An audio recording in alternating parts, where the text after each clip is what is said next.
Hi, Karen Flaherty here from Living by Human Design. Hope you're doing well. Today we're going to be talking about the Human Design Weather Report for the Gate 5, which is all about rhythms and patterns and the flow of life. So we've got the Sun in Gate 5, which is coming right off the top of the sacral here. And then we've got the Earth in Gate 35, which comes off the root. And so, again, this week we're pretty quiet, generally, in that we've got the 6124 again in the channel of awareness, and the 3420 again, the channel of charisma, which will be here for the duration basically through the middle of January. And so we've got this started this morning, December 3rd, and in the Gate 5, and it'll go until around December 8th, late in the day. And this is all we've got this week. No other changes and no other retrogrades or anything like that. So things should be, if you've gotten used to this kind of energy, you will be fine. You've probably already gotten used to the head and the ajna being defined, or at least having that feeling sometimes of it being defined, and having that sacral energy and bringing it to the throat. And hopefully if there's anything that you want to do or speak about or ask people about, this energy of the, at least this inconsistent energy of the motorized throat should help you to have a little more energy, forthrightness, at least the ability to be heard somewhat more than usual. So I hope you're using that to good advantage. So the Gate 5 is all about patterns and rhythms. It's in the I Ching, it's waiting or fixed patterns in the original I Ching. And so it's the fundamental attunement to natural rhythms, waiting as an active state of awareness. And what this means is that it's all about being in the flow of life. It's all, Karen Curry Parker calls it the gate of patience. It's having the timing right so that you can be in the flow of life. And when you're not, you can be impatient, and that's the lower energy of this. But when you're patient and you're waiting, and since it comes off the sacral, it has a little bit of the waiting thing going on because of the sacral energy. If you have sacral energy, you would be waiting to respond to things that happen to you in the outside world. This is that kind of energy in a way, but it's waiting for the right timing for whatever your energy type is. And so it's moving, basically in the flow of life, not going against the grain, but staying in the flow and being able to, bring that forward so that it works for you. The incarnation crosses this week are the crosses of consciousness, habits, and separation.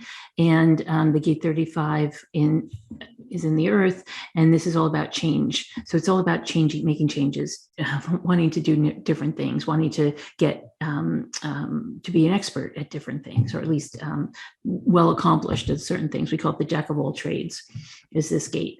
And so progress or change are the names in the original I Ching. And so by design, progress cannot exist in a vacuum and is dependent on interaction. So it's all about it's a lot about being with other people and making things happen, and really being able to get away from the boredom that sometimes comes with this energy. In the Gene Keys, hunger is the shadow, adventure is the gift, and boundlessness is the CD.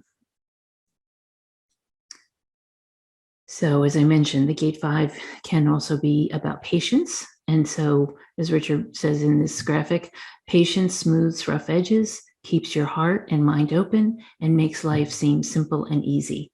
And that's what this is about. It's because the shadow here is impatience, not waiting, not, kind of being in a type of agitation all the time. And people who are like this, people who are, just always agitated about something.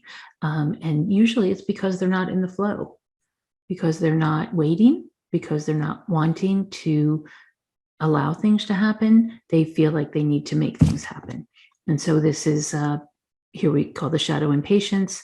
The gift is patience, of course, kind of the opposite of it. And as Richard said, the only antidote to impatience is patience.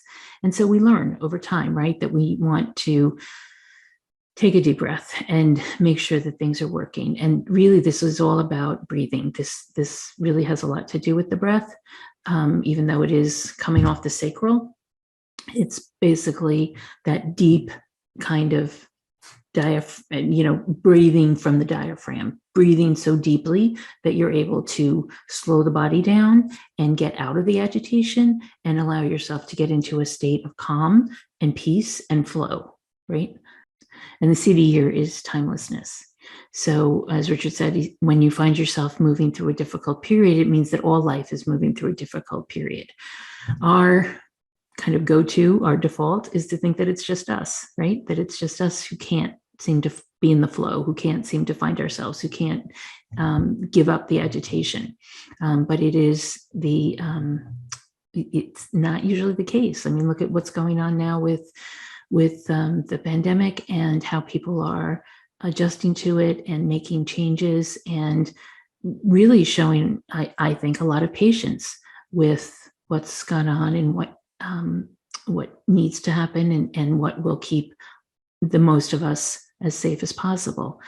There are some people who are quite agitated, and that's not a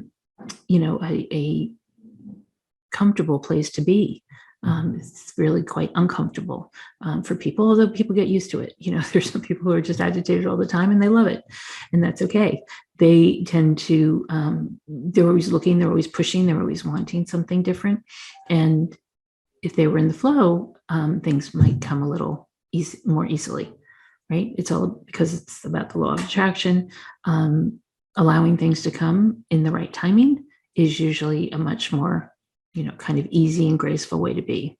These patterns and rhythms of the gate 5 are have to do with everything in your life. They have to do with your eating and sleeping and exercise patterns. The more we're in those patterns, especially as we get older, the more we'll be in the flow with our body, and our body will feel good. So Richard also says, it is patience that has always been the true gauge and measure of the greatness of a person's soul. And what he means here is that once we've matured, right? Once we've learned some of our lessons, healed some of our traumas, and started to move forward in our lives with living our actual purpose, patience comes a lot more naturally. I was someone who was never very patient when I was younger, through my 20s and 30s. But as patience started to become more about acceptance, right? More about the acceptance of the things that are going on, then the patience comes and it thrives and it becomes more and more mature. And the breathing, again, is very important, because the breathing, one of my teachers, one of my spiritual teachers says that, you think about it, how important the breath is. Breath is our connection to the soul or to our spirit, however you want to think about it. We come in with a breath, right? We leave with a breath.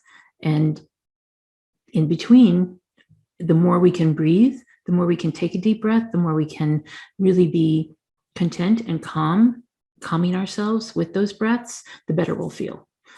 So whenever there's something that is agitating or something that does make you feel impatient, the best thing you can do is take a breath. It sounds ridiculously simple, but it really does work. But it's kind of like a yogic breath, but it's a little bit different, where you're taking, and it might even be a yogic breath, but I've heard it a number of times now, where the rhythm of the breath would be 4 in, hold for 7, and then out for 8. And that really calms the parasympathetic nervous system, so that you can go ahead and do whatever it is you needed to do, or calm yourself in a specific situation. So I hope that helps. So it's 4 counts in on the in-breath, and then hold for 7, and then out for 8. And that does seem to help a lot.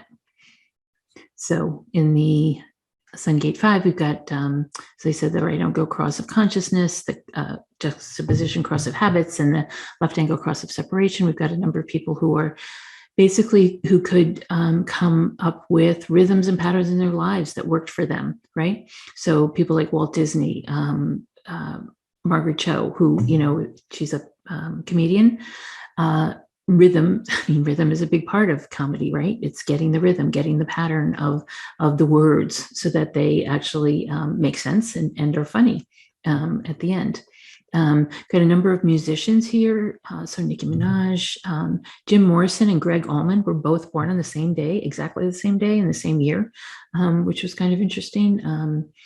Morgan Freeman, the actor, Kim Basinger, Ira Gershwin, a famous composer working with his brother George, and Craig Newmark, who started Craigslist, Dave Brubeck, another musician. So it's actually interesting to see how many musicians there were that were born during this week, because it just proves up something I've been looking into and researching, is that they're in music. The patterns, the rhythms, whether it's drummers or musicians or of any kind, or guitarists and people like that, would likely have the gate 5 in their chart. It really helps a lot, I think, with keeping rhythm. It's not just the rhythm of sleeping and eating and exercise, but it's really everything that they're about is about rhythm, which is pretty cool. And then this week in history, we've got a number of things going on. A Streetcar Named Desire started on Broadway. The 21st Amendment ended prohibition in the United States in 1933. That's 13 years that was in effect since 1920. In 1955, the comedian and political activist Dick Gregory headed to Hanoi, North Vietnam, despite federal warnings against his trip. The 13th Amendment was ratified in 1865, which abolished slavery. In 1877, Thomas Edison made the first sound recording when he recited Mary Had a Little Lamb into his phonograph. And in 1921, which I didn't realize it's now just 100 years old, Ireland's 26 southern counties became independent from Britain, forming the Irish Free State. So it was just 100 years ago that they exited the British rule. December 7th, of course, in 1941, unfortunately, Pearl Harbor was attacked. And then in 1980, John Lennon was shot to death outside his Manhattan apartment building. And in 2010, SpaceX became the first privately held company to successfully launch, orbit, and recover a spacecraft. So it was just 11 years ago that they started doing all that. And as you know, as you've probably seen, there are lots of people who are now following in Elon Musk's footsteps and getting into space themselves. So it'll be an interesting time.